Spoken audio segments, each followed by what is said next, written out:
Democrats are wetting the bed right now. That's not my analysis. That's what CNN's Harry Enten had to say. Now, of course, he was talking about the polling numbers, and I'll show you those polls here in a bit. But Trump is actually giving Democrats a lot more to be worried about right now. He's giving them a real reason to wet the bed because he's visiting Coachella this evening. This is a look at the line. Keep in mind, this isn't the line to get into the rally. This is the line on the streets to greet President Trump as he arrived in the Valley.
And the line just kept going, and going. Democrats must really be wetting the bed after seeing such a huge turnout for Trump in such a deep blue state. And I'll show you more footage from the crowds at Coachella later in this video. It's still a few hours until Trump speaks. So it's amazing that there's so much ground support, ground movement, but it's not just what we're seeing on the ground. It's also being reflected in the polls, and that's what Harry Enten was talking about on CNN. Now, before I play this clip, I do want to clarify, I have a little bit of an issue with the polls that Harry Enten is showing, but I'll play the clip first and then we'll analyze.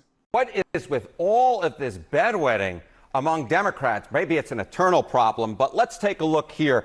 These are, of course, the Great Lake battleground states, the states we've been focusing in on. If Kamala Harris wins these three, she most likely gets to 270 electoral votes. Take a look 3 weeks ago. Harris was ahead by 2 in Pennsylvania, 2 in Wisconsin, 3 in Michigan. Look at where we are today.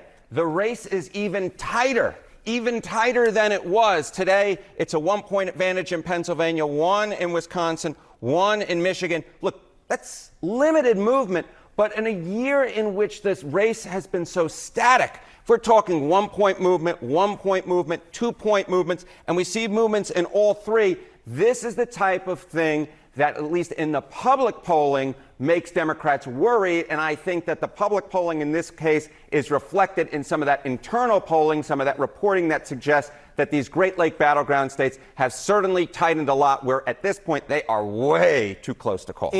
Now, if you look at the bottom of the screen that he's touching, you'll notice it says source Enten's aggregate. And so what that tells me is that this is a sampling of polls that he's chosen and put together. The reason I wanted to point that out is because Enten's aggregate shows, allegedly, Kamala Harris ahead by 1 point in all of those states, Pennsylvania, Wisconsin, and Michigan. But that's not actually what Real Clear Politics is showing. And Real Clear Politics was the most accurate poll aggregate website in 2020. They missed by, I think, off the top of my head, like 1.5 or 1.8 points on average. And currently, according to Real Clear Politics, Trump Vance are ahead 302 compared to Harris Walz at 236. You'll notice Pennsylvania, Michigan red, Wisconsin blue. But when we take a closer look in Pennsylvania, again, Enten was saying that Pennsylvania, Harris had a 1-point lead.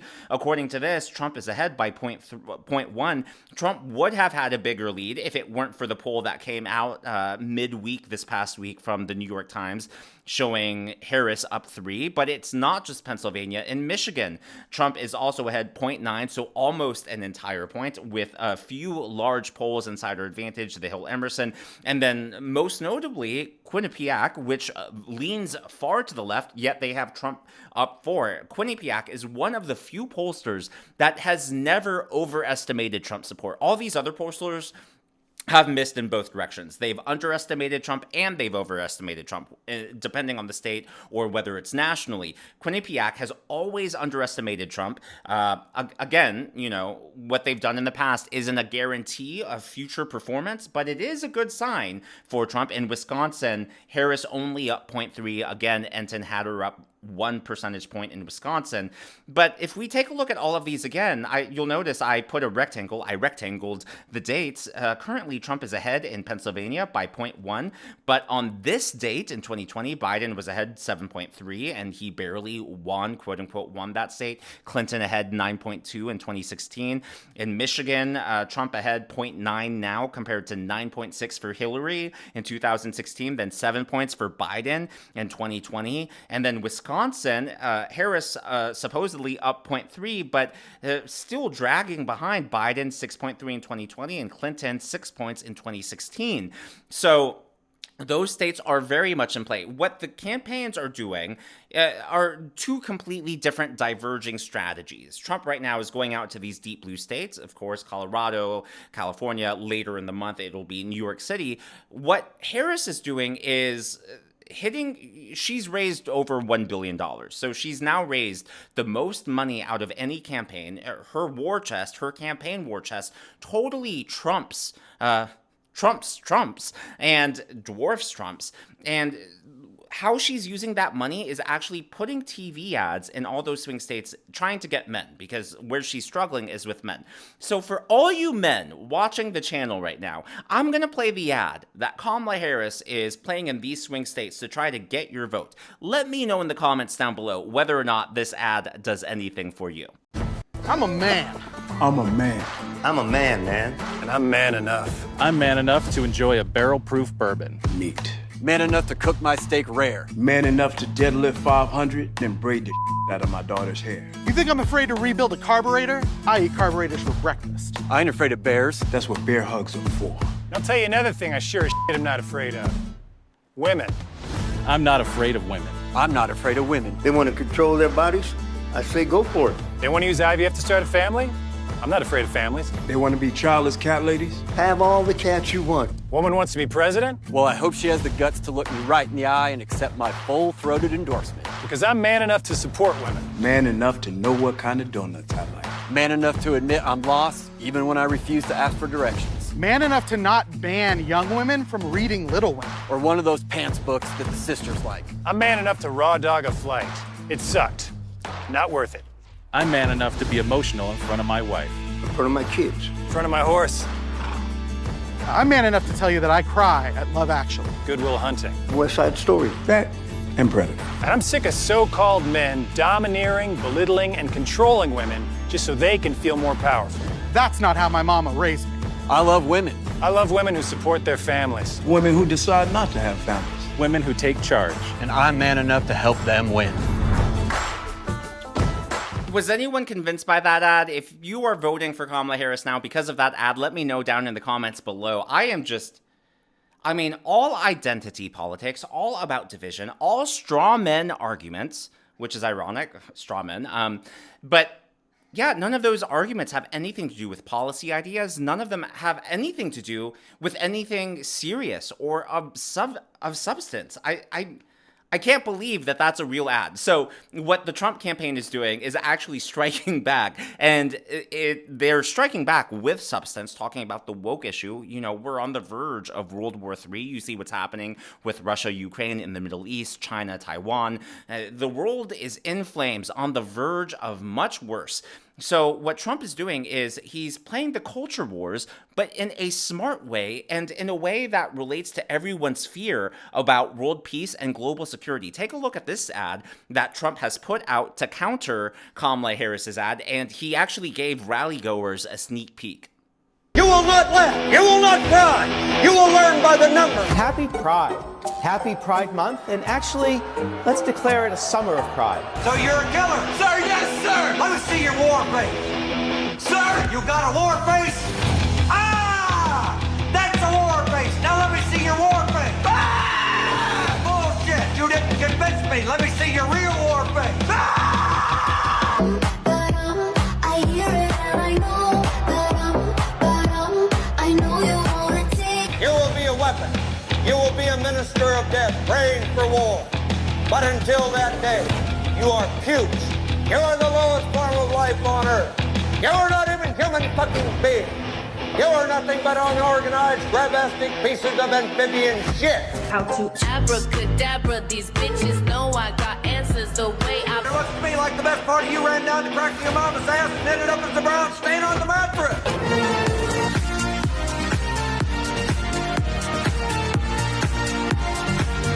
I love working for Uncle Sam. I love working for Uncle Sam. Let me know just who I am. Lets me know just who I am. 1, 2, 3, 4, United States Marine Corps. 1, 2, 3, 4, United States Marine Corps. So that is the ad that Trump is putting out there to counter that, to also, boost up our military, try to improve recruitment, but also to appeal to men. So let me know, you men watching this video, which commercial speaks to you more? Which one inspires more confidence? And which one do you support? Which candidate do you support based on those ads? So what we're looking at is not only ground support, but these trend lines in the polls. Like I showed you, I disagree with the numbers that Harry Enten uses, but he's at least talking about the trend line going in Trump's direction. This is what he had to say about that. It is what you call a trend. It is when a you trend. See something like this over several states. When you compare this to 4 years ago, what does it look like? Yeah, so let's take a look, and we're going to look at an average across these 3 states, right? Michigan, Pennsylvania, and Wisconsin, an average on October 11th. What do you see? Well, if you look 8 years ago, Hillary Clinton was way out in front in an average of these 3. She was up by 8. You go 4 years ago, Joe Biden was up by an average of 7 points across these 3 Great Lake battleground states. You come today, it's just a 1-point advantage for Kamala Harris across these 3 Great Lake battleground states. So Kamala Harris, at least in the polling, is doing considerably worse than Biden or Clinton. And of course, Clinton lost in all 3 of these states, and Joe Biden barely won in all 3 of these states. So when you see Harris up by just a point across these 3, I think that this is really the type of thing that gets Democrats really to worry, John, because the simple fact is Kamala Harris is doing considerably worse than either Biden or Clinton was. Yeah. So yeah, the trend lines are worrying for Democrats, but what's really worrying are these huge shows for support for President Donald Trump. He's been on the political scene now for almost a decade. He's always pulled huge rallies in 2016 and even during the pandemic. And now somehow his crowds are getting even larger. His rally, his return, his triumphant return to Butler, Pennsylvania was a massive crowd. I think the latest estimate I saw was 110,000 in Coachella. I mean, who knows how big Coachella is actually going to be? This is footage of the lines of people waiting to get on the shuttle buses. So from what I understand, they have the venue, but before you get into the venue, there's actually a line that snakes around before you get to the magnometers for security. But even before then, you actually have to take a shuttle. So this is a line for one of the shuttle buses.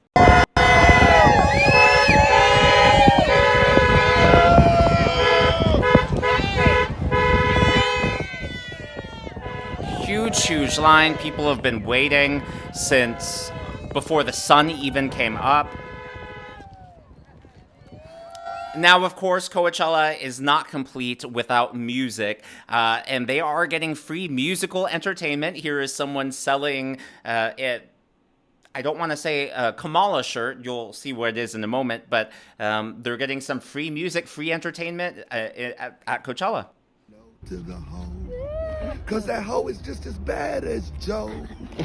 But you gotta say no to the hoe. And I take cash card or Venmo. But you gotta say no to the hoe. I mean, they are having a great time out there. Here is another angle of the line. Just pretty much every video clip you can find online, the camera pans left to right, and on either end, you can't see the start or the finish of the line.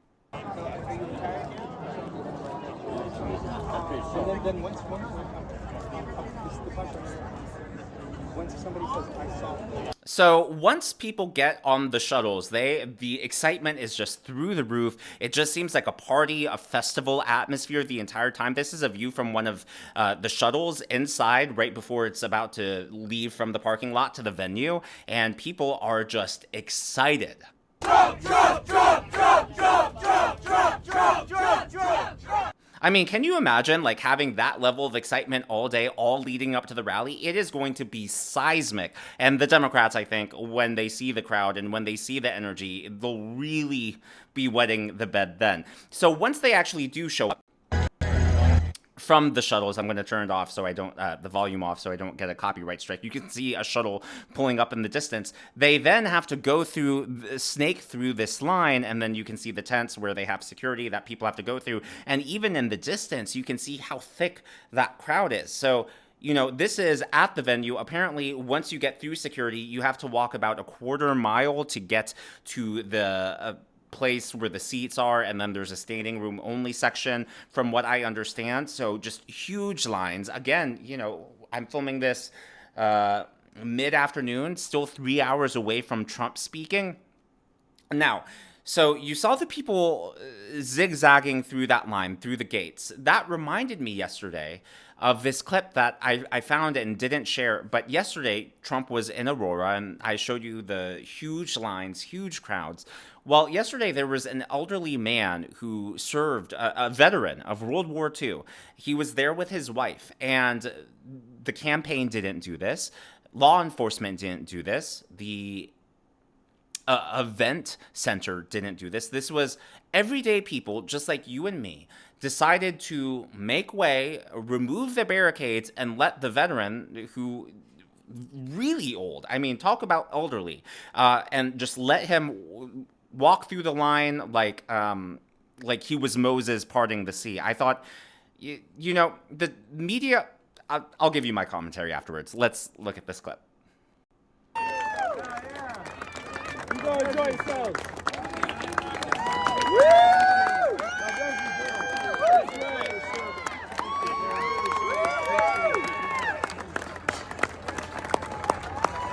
I mean, the media likes to talk about Trump supporters like they're hateful people, like they're angry, and like they're Nazis, right? But, you know, we literally fought the Nazis in World War II, and there they are cheering on that veteran, just having humanity, empathy, what the Democrats, what Kamala Harris has been talking about recently, empathy.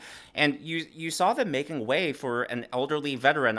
Personally, I thought that was really heartwarming and really touching to see. Now, speaking of anger and angry, so we have the excitement and the love coming from Trump supporters. Well, according to CNN's Harry Enten, the anger is coming all from the left, and they're likely to be angry after Election Day. Yeah, at this number, what you start hoping for is somehow that the polls are actually right this time? Are right this time and doing a better job, and that's a little bit of a thin reed to base your hope on.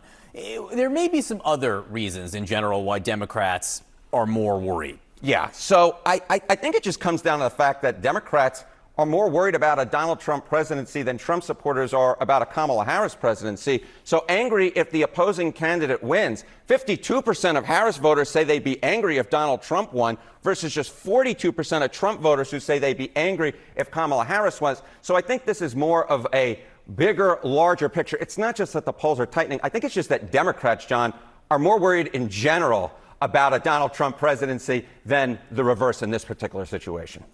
Harry Enten, thank you very much. Well, if they are talking about anger on the Democrat side over on CNN, it sounds like the party of joy is on its last legs. That is just not a good look for the Harris campaign, and that's certainly not where you want to be with just a few weeks left in the election cycle. But as always, that's just my analysis and commentary. That's what's going on from my point of view, and I'd love to hear what you think about everything going on. What do you think about Democrats wetting the bed, as Harry Enten put it? And what do you think about the huge showing for Trump at Coachella? Let me know your thoughts in the comments down below. If you haven't already, please be sure to give me a like. I know it's a simple thing to ask, but it really does help me in the algorithm to reach more viewers like you.